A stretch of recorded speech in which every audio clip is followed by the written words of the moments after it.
Welcome to the Propertybuyer Podcast, where we explore the world of residential and commercial real estate to help you make better decisions about buying, selling, or investing in all types of property. Join me, Rich Harvey, CEO of propertybuyer.com.au and multi-award-winning buyer's advocate. Our podcast features expert interviews, market trends and insights, and practical tips for navigating the complex world of Australian real estate. Whether you're a home buyer, a seasoned property investor, commercial buyer, developer, or simply curious about the property market, our podcast is for you. Join us as we share our knowledge, strategies, and experience and help you achieve your property goals.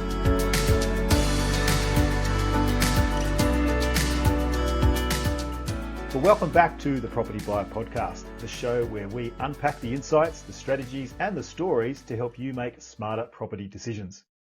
Today, I'm joined by one of the Eastern Suburbs' most respected agents, Nick Pappas. He's the director at Agents & Co. With over 20 years in the industry and an outstanding track record in the prestige and lifestyle properties, Nick's got an intimate understanding of what drives demand, what drives value, buyer behaviour in this incredibly competitive market. In this episode, we're going to do a deep dive into the psychology of buying in Sydney's East, from what savvy buyers are doing differently to common mistakes and overlooked opportunities. Whether you're an investor, an upsizer, or simply curious about what it takes to succeed in one of the most tightly held markets, this is a podcast you don't want to miss. So let's get into it. Welcome to the podcast, Nick. Well, thanks, mate. Thanks for having me, and thank you for the intro. It's really nice. That's all right. It's nice to be talked about. Good about myself. That's the whole point of these podcasts, right? No, it's lovely. Thank you very excellent. much, Rich. Nick, we have a little tradition of our podcast where I'm going to throw you a thought of the week, and it's a bit of a philosophical one this week. Love it. And the quote is from Aristotle, who says, "There's only one way to avoid criticism: do nothing, say nothing, and be nothing." What do you take from that quote? Yeah, it's pretty good, right? It's like the old saying, 2 ears in 1 mouth, right?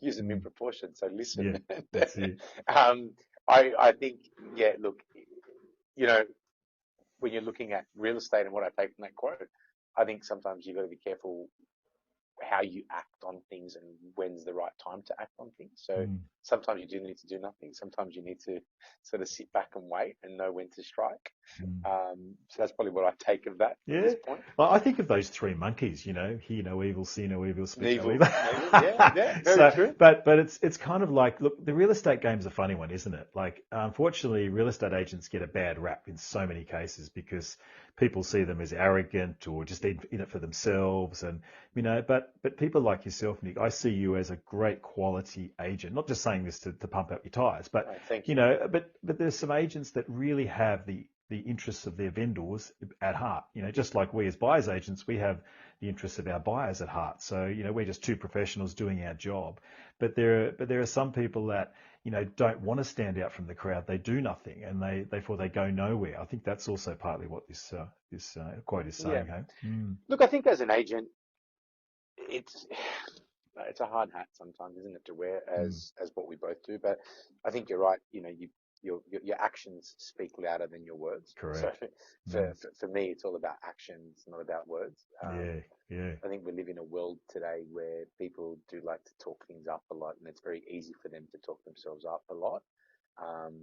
But the perception can be very different to what they actually do as far as action is concerned. Yeah, so, exactly. Yep, the fruit of the tree will show what the person is. What Fantastic. The person is correct. Yeah, great takeaway. That's really cool. Nick, I want to get into some market insights and buyer psychology. And my question to you is that you've been in property, the game, for like at least 2 decades in the Eastern Suburbs. How do you describe the current state of the market compared to, say, the previous 1 or 2 property cycles? Look, I think we're in a very stable marketplace. I think we're in a safe marketplace, if I could be really honest. Now, a lot of people are sort of been worried about, market's gone down and there's been trends that have changed. I think the market's been very good, very vibrant. I don't think much has changed in the marketplace. I think the marketplace and the cycle that we just last went through was a very different cycle, one that we can't look back in history and say it's happened before. Like, you know, we're talking COVID, we're talking lockdowns, people couldn't leave their houses, their states. They couldn't leave their LGAs, right? Like, we're talking about something that, you know, it never mattered more about where you lived or how you lived, or it changed the way people thought about the way they live. You know, people thought, oh, I don't have to be too close to family because I can get on the M5 or I can get on a freeway and drive up or down and get to family. So, you know, that last property cycle that we went through, people started to look at property very differently. And I think people realized, okay, I want to live near family more than ever. I want to be in a certain location, or I want to, you know, more for lifestyle and things like that. Yeah. So, you know, what did it change? How do I find the property market? I think the property market has changed because people are thinking differently about the way they're wanting to buy or where they're wanting to live. You make a really good point there. If I just pick up on that, about people view property differently. See, before COVID, working from home was not such a great phenomenon. People were doing it to some extent, right? But COVID changed that whole idea of commuting, because people hate commuting now, right? Yeah, correct. And then people realized, gosh, if I'm locked away from my parents or my siblings or my kids and I can't see them because they're too far away, I want to move closer to them. So the home became a much more multifunctional, you know, hybrid type of place that serves so many more needs than just a place to sleep. Yeah, and that's what we've found. And that's why people are talking about the marketplace. And I think, you know, how's that affected pricing in the last cycle of properties that went through? You know, there's been so much happen, Rich, over the last sort of 3 years, 4 years, you know, like record low interest rates, people in lockdowns, you know, like if you think about what's happened in the last 3, 4 years and how properties actually sustain value, and we really haven't seen a decrease in values. We've actually seen increases in values. If we're talking Sydney metropolitan or Sydney East, or even, you know, what I mean is like Sydney, as in Western Sydney, all those, like, there's been no price drop, really. There's only been stabilization in the marketplaces around pricing. I think where we saw some prices coming back and sort of maybe having a slight drop has probably been more, you know, the sort of holiday destination, or that central coast or south coast market, rural markets that probably had a spike that they never thought they'd have during that time. But I think the market's safe. I think, you know, if you've got money at the moment, you'd be wanting to invest or buy real estate. And I only give the advice that I give myself. So, you know, I think if I had money today and I'm wanting to invest, I'd be buying bricks and mortar, land. They're not making more of it in Sydney. That's right. That's right. So talking about the resilience of the market, what do you believe makes the Eastern Suburbs particularly one of the most resilient markets in Australia? And also equally, what are the risks that some buyers might overlook in the East? Look, I'd like to say there is no risk, because I think we're in a very lucrative marketplace. And I think we live in a suburb, or, you know, a region. If we're talking Eastern Suburbs, like if you're looking from the southeast to let's call it the deep east of, you know, Rose Bay and, you know, Dover Heights and all that. I think we live in an area that is surrounded by some of the best coastal beaches and, you know, harbours in the world, from parklands to national parks to golf courses to just good transport, great universities, great education, like, you know, schools. Transport system is very good. I actually can't see any negative or anything that a buyer would need to worry about buying into the Eastern Suburbs. I think it's very, we're very lucky. I know I'm very lucky to live and work in the Eastern Suburbs, just around what I've just discussed with you. So I think for me, it's a lifestyle thing that people are buying for in the Eastern Suburbs. You know, it's funny, people used to want big homes. I've found people aren't so worried about the big homes anymore. I think people are more looking at, because again, the buyers that we're dealing with in the Eastern Suburbs have been more, you know, professionals, or just really high functioning people that are working, you know, hard, have their own businesses, probably time poor with trying to maintain a big home, but they want. And when I say big home, like, you know, the big blocks of land, and I think they're more interested in the, you know, the nice home that has the nice functional living, to have entertaining, have people over. I've found the parking has become a very big thing for people in the Eastern Suburbs, because that is getting harder as we're becoming more populated.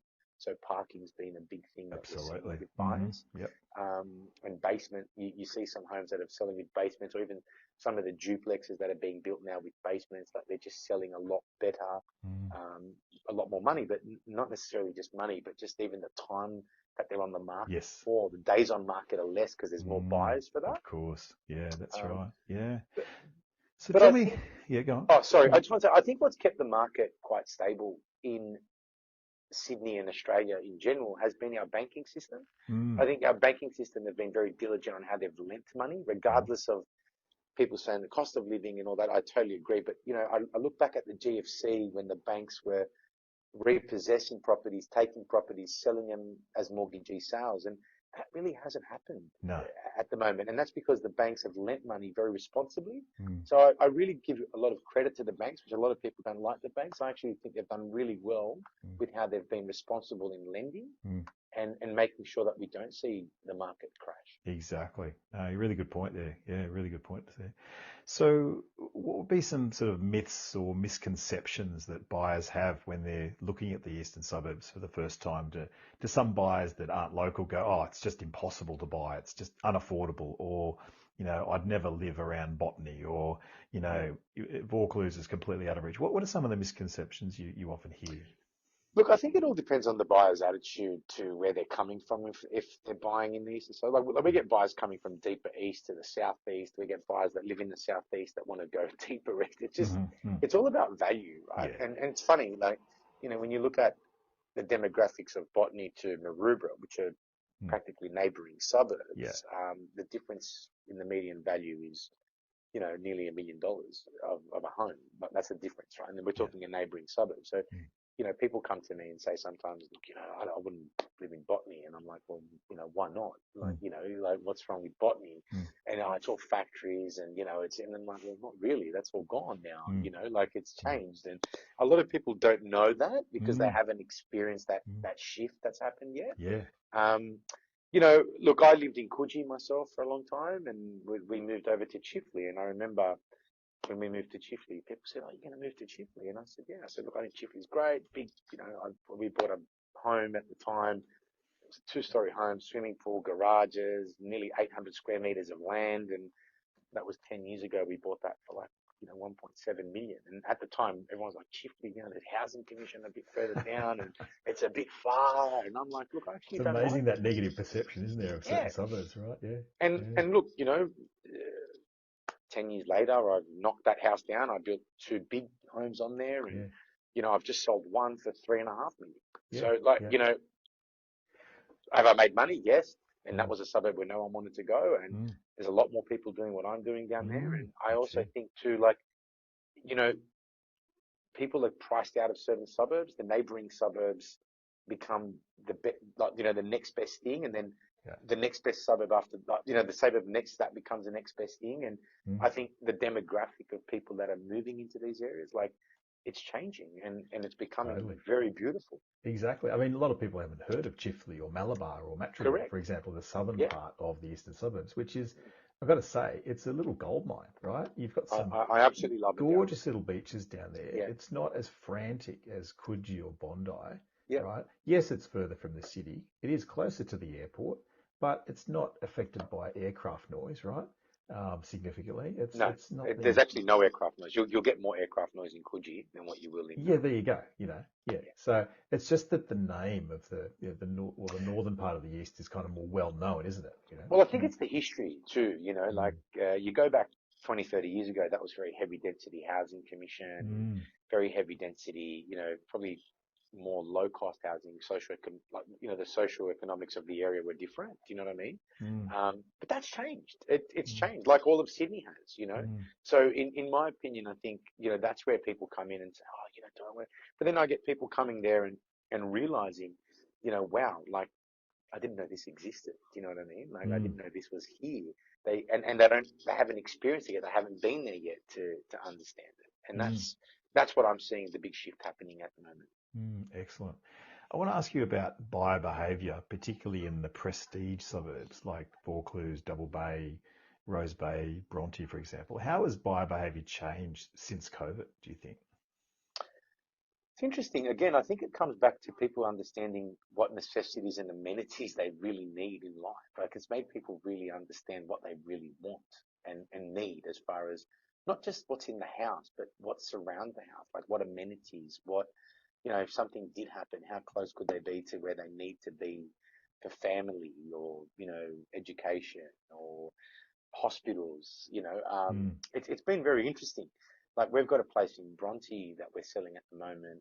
It's quite a luxury duplex. It's very stunning. Probably one of the nicest properties I've seen built. Which I will give a plug to these guys there. They're called micro developments. These guys are just amazing at what they do. And it's interesting. The buyers that have come through that property have both been downsizers to buy it.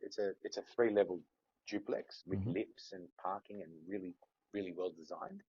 And it's interesting. The people that have come to that property, some people have said, we don't like, they've faulted the location. Others have loved the location because it's that village lifestyle. So for some people that are looking for that beach life, this is a bit further back from the beach, but what people have fallen in love with is the village lifestyle. They can walk to, the local church. They can walk down to the shops. They can walk down to, get the bus to go into Bondi or walk over to Waverley. And it's just like, Nick, we just want that life that we don't have to drive our car. We can just literally walk out and go for a walk and get what we need, do what we need to do, have a coffee with a friend if we don't want them over our house. But I found that that's been very important. What lifestyle you're looking for, how that surrounds the property more than the property itself. That's great. Yeah, excellent. Nick, buying in the East is pretty competitive, right? So what do smart buyers do to crack into the market? What can they do to get ahead? Mate, without plugging you guys, I think, honestly, if I was a buyer in Eastern Suburbs right now, looking at the demographic of people, depending on the price point, I'd be telling a buyer, and I tell buyers this all the time, employ a buyer's agent. Like I would definitely say. What's the main advantage of doing that? Well, I'll tell you what the main advantage is, right? Like I get people ringing me up, Nick, let me know if you've got anything off market, let me know. And I've got a database of off market properties, which I have on hand. And, I know people who are selling, and if I can match the right people, I'll match them. Yeah. But buyer's agents are doing that with, let's say 500 agents, and they've got 500 agents that are giving them all these off market properties or, insight to something that might be coming on the market. And I think what makes it hard in the Eastern Suburbs is the lack of stock that's on the market. Yeah. So if I was a buyer today and I look at the investment that I'm giving to a buyer's agent, it might be just my sanity that I'm getting back. And, what's that worth? Do you know what I mean? There's another S word. It's your Saturdays as well. Well, Saturdays, yeah, that too. And especially if you've got kids and a family and you're trying to get around to sport and tutoring and all those types of things that families need to do on a weekend. I think that, but I think, the value add is that you're getting into more properties. Some people say, Nick, but I've got to spend money and, I'm not going to save it. It's not about saving money. I think when you're buying your home to live in or you're buying an investment property, like that's a big outlay. Like that's a big investment that you're making. We really appreciate you tuning in to the Propertybuyer Podcast, and I hope that you're finding our expert interviews helpful. So that we can keep providing this information and growing our audience, we rely on word-of-mouth recommendations. If you found this information useful, could I please ask you to share this podcast with your friends, family and colleagues and ask them to subscribe to the Propertybuyer Podcast. It would be a big help and we'd be very grateful for your support. Thanks once again for sharing the links. And now, let's get back to the podcast.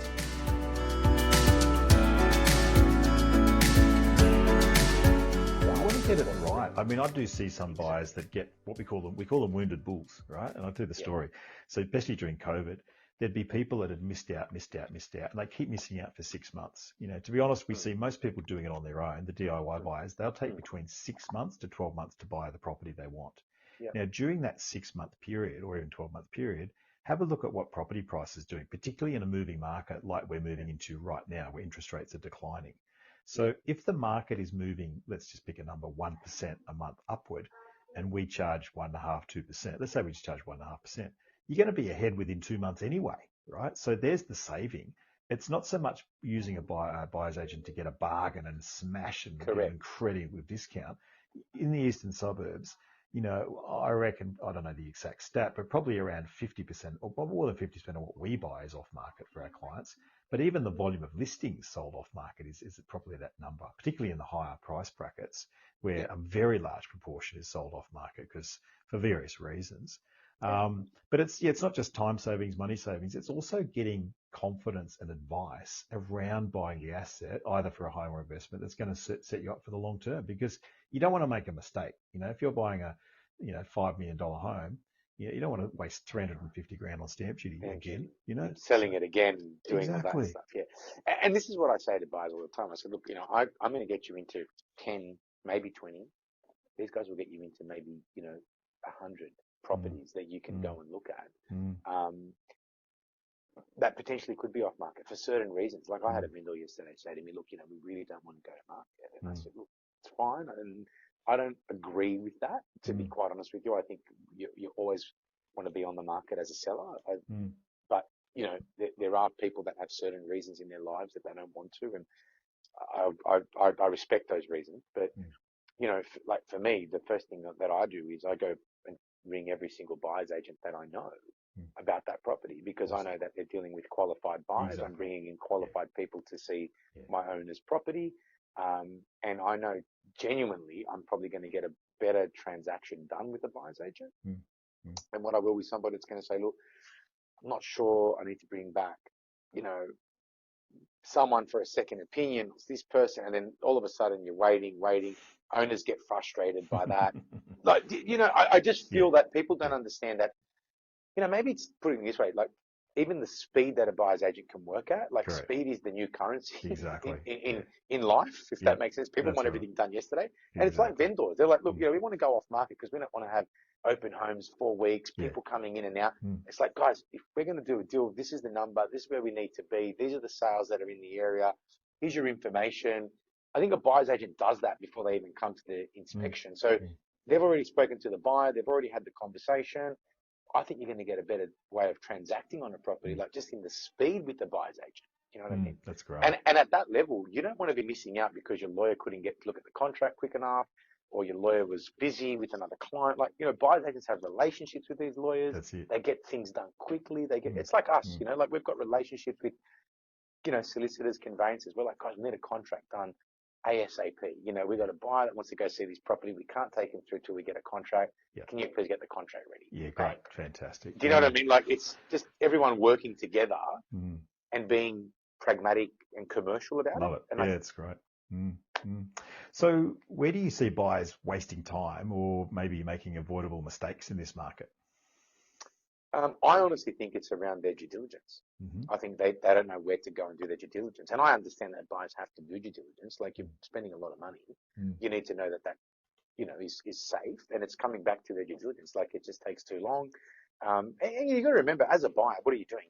If you're buying a home, you've obviously got a job that's important because you've got to work to make money to pay that mortgage and do everything. So you're busy at work. You could be busy with your family, your children, just with your own life. And then in the end, you're trying to buy a house, trying to make sure you're making the right decision. That's it. How do you do that and do it properly and quickly, and someone doesn't come in underneath you and buy? Yep, gotcha. A lot of buyers struggle with, I guess, underquoting, low stock levels, crazy auction. What's your advice to buyers that deal with that sort of stuff? How do they deal with it? I'm going to give you this as an experience as a buyer that I've had as a buyer. It's frustrating. Nobody likes to lose. I don't know anybody that says, I'm going to go to an auction and I want to be second, right? I don't wake up in the morning and say, hey, you know what, I'm going to lose a listing today. Big deal. No, I don't want to lose. No one likes to lose, right? So it's going to be emotional. It's going to be stressful. It's going to be all of that. The reality is, though, where you can make something happen, and where you can afford to buy a property. And I think buyers have got to get out of their heads, out of their own mind, is what I mean by saying, it's only worth this much. It's really worthless. Like, most people miss out on property. Some people miss out because they can't afford it. Some people miss out because, no, it wasn't worth that much. Well, you know what? I hate to tell you it was, because someone else paid it and bought it. You know what I mean? So as long as you can afford something, I think you've got to look at and say, well, is it exactly what I want? Is it what I need? The cost, like, not that it shouldn't matter, but if you've got the budget and you can buy it, don't get caught up in what it could be worth or what it should be worth, because the best thing I've ever heard someone say to me is, mate, what's expensive today is cheap tomorrow. Yeah. And that's so true, So I think where buyers get really emotional is that they think agents do that on purpose, or it's not. That's the market. That's where you're buying. You're buying in a lucrative market in the Eastern Suburbs where there's not a lot of stock on the market. Well, this is the thing. The East is very unique as a market in Australia. Right. It has the most expensive real estate. Obviously, Point Piper, etc., has the most expensive real estate in Australia. And there's a ripple effect right across different suburbs. And I think to your point about price versus value, there's a big difference between those two things. There's a joke about economists that they know the price of everything and the value of nothing, right? But if you're a buyer in real estate, you must understand value. And value is driven not just by emotion, but a whole range of factors. So when we do appraisals and we're guiding our clients, Nick, we give them a fully written report and we go into a lot of detail about the comparable sales. So it's not just an auto val from CoreLogic or Pricefinder. They're quite very inaccurate, those numbers, as you'd know, because they often don't take into account aspect, slope, renovation, construction type. There's a lot of things to consider with value. So I think to your point about buyers, shooting themselves in the foot because they think they're going to get it for a certain price, you've also got to be forward looking. We don't want to overpay. We don't like clients to overpay ever, right? So we will give our clients very, very clear advice as to what the walkaway price should be versus what would be the maximum it's worthwhile paying for that property. So that gives buyers a lot more confidence to use that advice, and to get around those issues of underquoting and low stock levels, Nick, I want to ask you, I guess, what to look for and what to avoid. Are there any sort of key property features or indicators that you look for that'll tell you a home that'll whether you should hold it and whether it's going to grow in value in the East? What are the sort of primary features of value that you look for the investors, say? All my local competitors and agents that are in the market listening to this are going to hate me for saying this. But if I can hold everything that I own, I would never sell it, because you can't lose. You can't go backwards. Yeah. So the reality is, I always tell people, guys, you can hold it, but don't sell. There's no need for you to sell. So why are you selling? So my opinion on that is, like, you're buying into real estate. That's just amazing.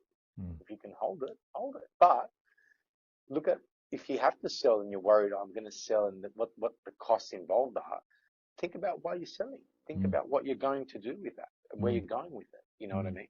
I think it's all about the reason. Does that make sense? Yeah, totally. Yeah. I guess on the flip side, are there any red flags, or any places or property types and suburbs or particular streets you wouldn't buy, where you think, gosh, that's just a place you should avoid? No, I never think like that, because I think all real estate's got a value to it in that respect. So it doesn't matter how good or bad the location is. It's all about value. Like, if you're buying it at the right price, it doesn't really matter, and it just depends why you're buying it. Well, I mean, Maroubra used to have, or still does, obviously, a lot of housing comp in certain streets. So how does that impact value, do you think? Are people aware of where social housing is? Yeah. I think it impacts more buyers that are local. I think buyers coming out of the area, though, don't seem to find it a problem at all. Doesn't worry them. Yeah. Yeah. I think because, where the housing commission is in Maroubra, it's more South Maroubra. And that's, like, we're talking right near, less than a kilometre to the beach.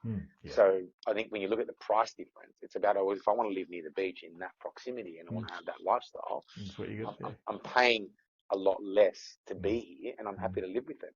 And I think too, like, housing commission, it's a bit stereotyped. Like, people used to think, housing commission, they're bad people, or I think it was like that then, but I think the world's changed a bit too, in the sense of who's living in housing commission and who's there. Does that make sense as well? Yeah, totally. Like, there's going to be good and bad people everywhere, right? Yeah.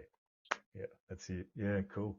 Talk to me about school zones too, Nick. Like, how important are school zones in driving demand? Do you find, younger families that, want their kids to be, going to Scott's or Kambala or any of the other prestigious schools. Is that a big driver for picking a property location? Yeah, I think people look at that. Just to point out, I hate school zones. I always get booked in them. So yes, they're very bad. I'm always doing like 48 kilometres in a 40 zone. I know, they're just terrible. You've got to be so careful. And I'm not speeding, but like, why is this guy slowing down in front of me? Oh, it's a school zone. Whoops. Yeah. So I hate school zones. Yeah, but that aside, what I will say is this. Look, I do think schools are important for certain people, and depending on the family, depending on what they're doing, look, schools were important for my wife and I when we were looking to buy a home. Yeah. And we wanted our kids to be at a certain school. We wanted it to be within a certain proximity. We wanted it to be easy for my wife to take the kids to school because I get to work early. Yeah. So there's all these different things. So I think all of that's very important. Schools are very important. Yeah.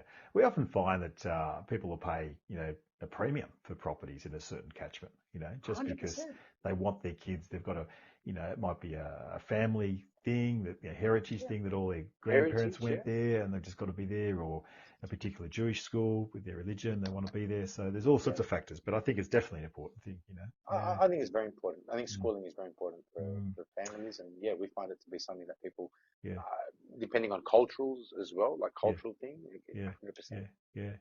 I want to ask you about investors and downsizers. So just putting on an investor hat for the moment, are there any particular types of properties you think are performing best for the investor in the East? And is there anything you should be avoiding? Like what do you think is going to get the best upside for the investor? Is it apartments? Is it duplexes? Is it freestanding houses, terraces? What do you think is going to be a good performer? I think it all depends on the investment and your budget. Like, what's the purpose of your investment? Are you looking at a yield? Are you looking at a capital growth? Is it a hold and buy? Is it something that you're going to hold for 5 years and then sell? Like, at the moment, I'm looking for an investment property myself, and my budget probably allows me to only look at an apartment in where I want to be looking to buy. And to be fair, I've actually, been talking to a buyer's agent about that as well. And I think for me, it's a long-term hold. I want to buy it and just leave it there for my children. Great. So for me, it's more about, returns pretty important. And I'm also looking at, because I'm going to be holding it long-term, looking at an apartment. I really want to look at the strata, what it's like, what it's been managed like, because I don't want to be getting special levies or high strata levies over the years, where it's going to impact my capital growth. I also look at what's going on around that area. Are there going to be more apartments built in that area over the next 10, 20 years? And is it going to impact the value of this property? Yeah. So, there's a lot of things I think you need to look at as an investor, depending on what you're trying to create out of the investment. You raise a really good point, Nick. I'll just jump in there if I may. And that is, take a step back. I say to any prospective client that's using our services, let's do a strategy around what it is the outcome you want from this investment. Yeah. So many people just jump onto realestate.com, start searching, say you got $1 million budget. What can I get for $1 million? And there'll be 50 suburbs that'll pop up, and there's like hundreds of property types. But they haven't thought, okay, is this primarily a capital growth play? Is this more a balanced yield play? What am I trying to achieve from this investment? So I think it's really important for investors to go, what sort of strategy am I dealing with first? Second point I just want to make is, you mentioned about apartments. A lot of people used to think apartments didn't have enough land content, right? And therefore they're going to be inferior as an investment over time. I've actually crunched the numbers. Over the last 25 years, Nick, houses in Brisbane, Sydney and Melbourne have risen on average between 7.5% to 8% per annum for capital growth. And apartments have done between 5 to 5.5%. Now, that doesn't mean that's going to happen for the next 25 years. I think what's going to happen is apartment capital growth will actually increase substantially and probably get up to around 6 or 7% plus, simply because of affordability, right? This is the big thing. Incomes are not keeping up with property prices. So the sort of high demand will be for the more affordable priced properties, and the cost of construction equally has also risen. So you'll find that well located, well built properties are going to be a great investment for people if they know what to look for in the right locations. Yeah, and I agree with that. And I think that's what we're seeing already happening in the marketplace at the moment, Rich. Like, we're seeing people come back and say, like, where they wouldn't even look at an apartment. Like, and I was one of those people. Now I'm like, oh, you know what, this is great. That's right. Actually, one of the articles I wrote many years ago, it's called "Are One Bedroom Units a Good Investment?" And it's the most searched blog article on my website. It's amazing. Who would have thought? What was that? It's just are one bedroom units a good investment? One bedrooms. Yeah. So it's amazing when people, and it could be for some people because you can do short-term rentals. There's other ways to improve the yield as well. Can I ask you that question though? Like, what do you find at the moment being, like, you've bought heaps of property and you've got people that are working for you and they buy heaps of property. Like, where's the biggest success that you see people buying property? Diversification. Yeah, a couple of things, Nick. So I think people need to be agnostic to location. People think, okay, I live in the East, therefore I've got to invest in the East.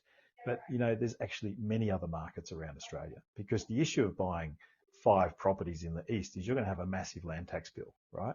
So your capital efficiency rate, so in other words, your borrowing capacity and where you're investing can actually be diversified across different states to take advantage of different land tax thresholds. So an example is a good place to buy at the moment is Brisbane, and also Melbourne and also Newcastle. Like there's multiple places. Why are they good at? So a couple of reasons. Sorry for all the questions. No, I love it. It's a really good discussion. So one reason I love Brisbane is because it's got significant interstate migration. So the biggest influx of people moving around Australia is into southeast Queensland. So Gold Coast, Sunny Coast and Brisbane itself. So we've got a net outflow from Sydney and Melbourne, especially of younger people because of affordability. And that's driving a lot of the growth in Brisbane, which has a critically short vacancy factor of like 0.8% vacancy. So rents are going up there, great for landlords. I've just bought 3 properties up there the last couple of years. So the Brisbane market, and it's also got the Olympics coming. So you've got major invrastructure investment going into that city. So, and it's that's Brisbane, right? Can I just ask, but what about south of Brisbane or, like north of Brisbane, those surrounding areas? Like, do you think they're going to be having a positive impact? Absolutely. On what's happening in Brisbane? 100%. Yeah, there's definitely a ripple effect. Again, but you don't just randomly pick a suburb based on X kilometres from the CBD. We use a lot of data analysis to handpick the specific areas, whether we're looking at Peachtree or Logan or Springfield. Like we look at specific data to identify the suburbs we're buying in. But equally, Melbourne is also at the very start of its growth cycle. I think Melbourne will you'll start to see that more in the headlines. We're already seeing a lot of investors jumping onto the early bandwagon of getting in there. And we think Brisbane, particularly next year, is going to perform very, very strongly. Melbourne is just challenged because the yields are not as strong as what you get in Brisbane, for example. So, So that's what I'd say, Nick, is that, keep an open mind and, buy a multitude of properties across different states to take advantage of different markets. Yeah. Okay, interesting. Nick, I want to ask you about downsizers too, if I may.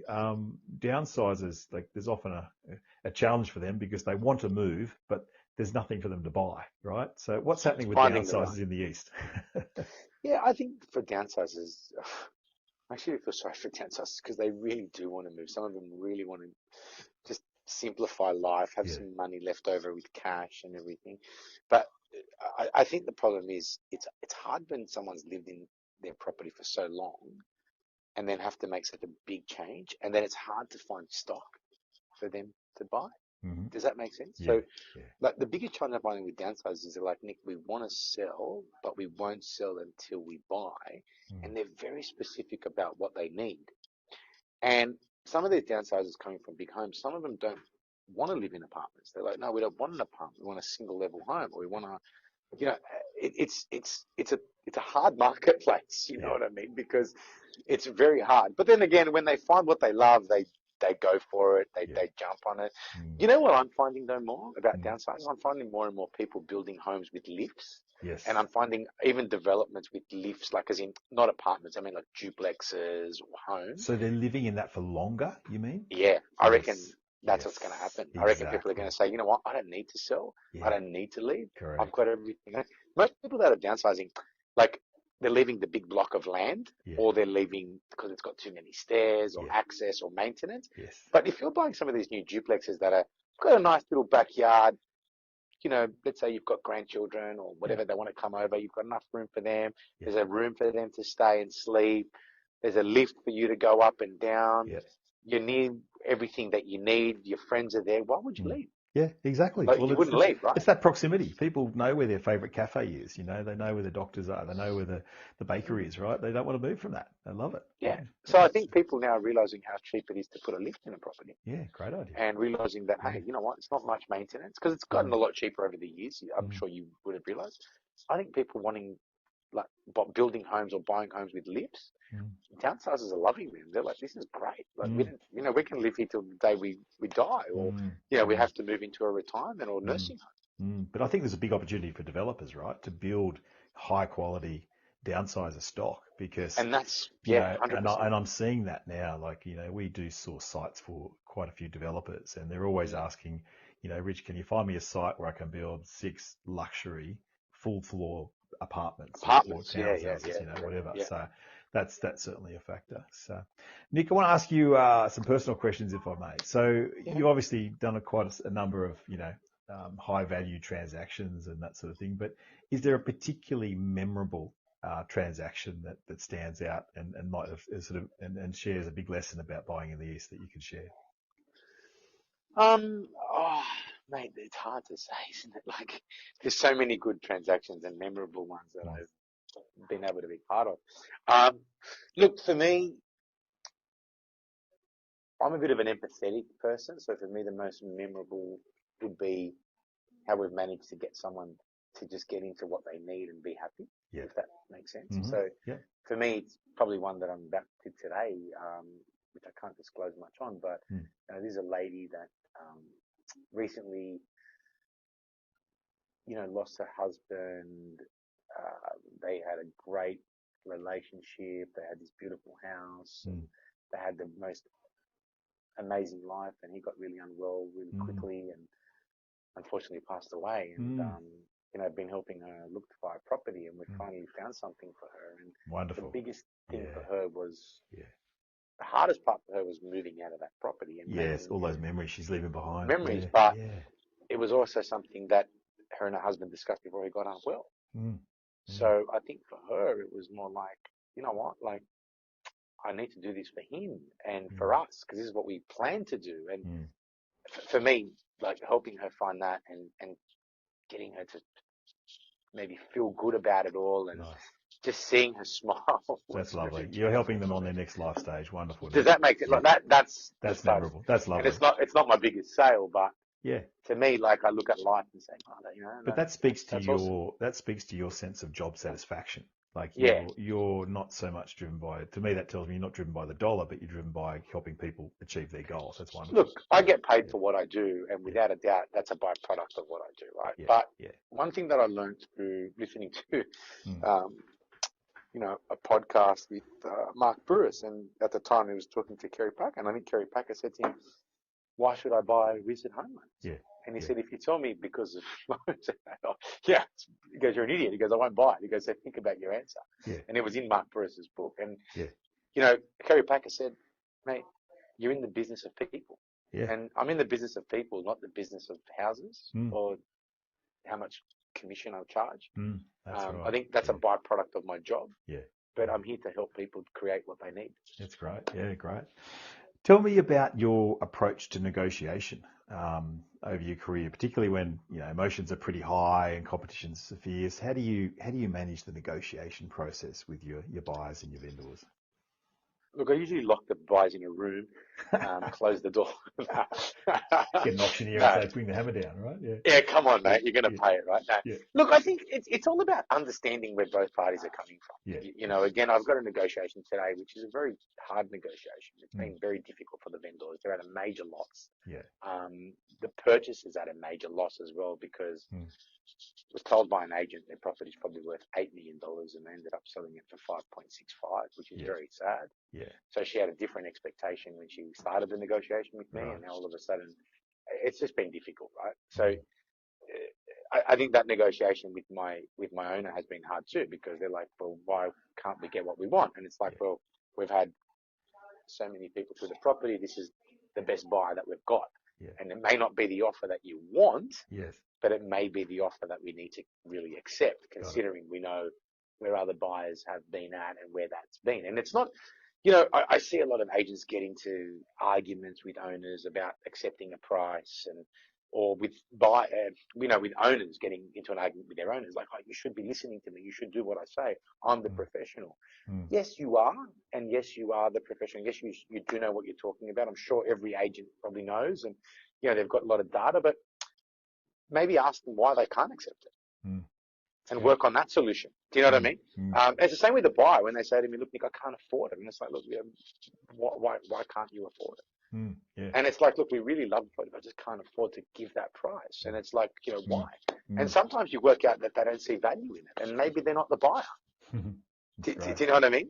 But then it's, sometimes it's about, look, I need to move money, or I need to sell this, or I need to free up stocks, or, I'm waiting on something to come through. It's just understanding how both parties are thinking and being able to find the solution. Like, an FBI negotiator doesn't go into a negotiation and say, you're going to do what I want, and if you don't do it, I'm going to kill you, because then the guy will just blow up the building and that's it. It's all over, right? No one's won. So I think when you go into a negotiation, you've got to look at both parties and think, okay, well, how are we going to find a solution to whatever the problem is stopping us from moving forward? Fantastic. Good response. I've got two more questions for you, Nick, before we wrap it up. Long-term outlook. What's your view of the Eastern Suburbs market over the next 5 to 10 years? Do you think we've reached a ceiling, or do you think there's still more room for price growth? I'd like to say we've reached the ceiling, because I've got 3 children that I've got to try and help buy property for and live near me. So I hope we've reached the ceiling. That's why you're in real estate, to help them out, mate. So. Yeah, right. But I don't think we've reached this. You know what? I just, it's scary to say this, but I don't think we've reached the ceiling. So there's still room for growth. Perfect. And Nick, last question for you. If you were buying your first property in the Eastern Suburbs today and knowing everything you know now, where would you buy and why would you buy there? What's my budget? Okay, let's say you've got $3.5 million. Is that enough? I'm giving you a tough brief, mate. That's a tough brief. Yeah, Jesus Christ, like I'm not a buyer's agent. Okay, so let me give you 2 budgets. Okay, I'm going to give you 3.5, right? And then I'm going to give you 10 million. Okay. And I'm buying my first property in Eastern Suburbs. Yes, correct. Yeah. No, you're buying your second property if you got 10 million. Right? So you're upgrading. Look, I think if I had 3.5 million, I was looking. Let's just say, look, I want to buy a house for my family, and I want to live in Eastern Suburbs, and I want something nice. I don't have to do any work to it. I can just move in and enjoy.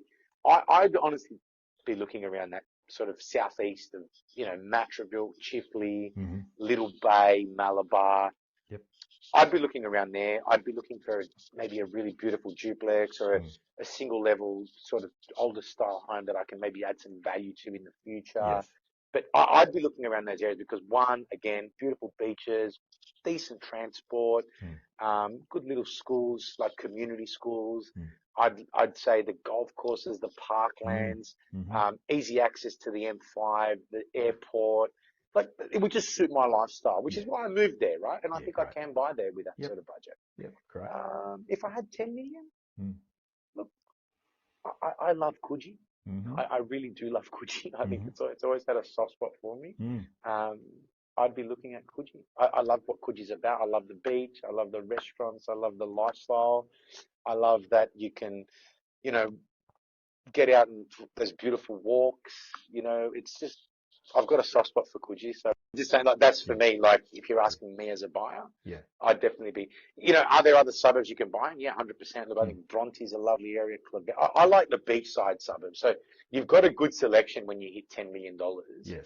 Anywhere from South Coogee all the way down to sort of Bondi, and I would be looking along that coastline. But I think if I had to pick somewhere, it would be Coogee. Yeah, great. Perfect. Wonderful. Well, where would you buy? Where would I buy? Well, I'm more on the northern beaches myself, mate, but I'd probably buy Bronte, I think. But I think my budget's a little bit shy to get a nice view of the beach for $10 million. I think I need 20 plus, right? So. Oh, you need 20? Okay. Yeah. Well, I've got something really nice in Bronte for about 6, so we can make it. Okay, maybe we can make it deal. Fantastic, Nick. Well, look, I have to wrap it up there, Nick. Nick Pappas from Agents & Co. Thank you so much for sharing your insights. It's been a wonderful conversation today. And Nick, if people want to get in touch with you, what's your company name? How can they get in touch with you? We're at Agents & Co. in Maroubra. My phone number is 0414 647 302. I like talking to people. I'd rather have conversations than emails. So, pick up the phone, talk to me, tell me how I can help, and I'd love to. Wonderful. Well, Nick, thank you so much again. Thanks for everybody for listening. Thanks for being with us on another Property Buyer podcast. If you have a question you'd like to ask, please click on the SpeakPipe link and we'll answer this during the next episode. If you're looking to buy a residential or commercial property in the near future and would like to get the added advantage of having a buyer's advocate on your side, then please reach out to my team today and send us your inquiry and we'd be delighted to help. Please visit our website at propertybuyer.com.au where you can stay updated with all my latest market updates, weekly blogs and live suburb profiles to help you make better property decisions. We look forward to connecting with you again on the next Property Buyer podcast.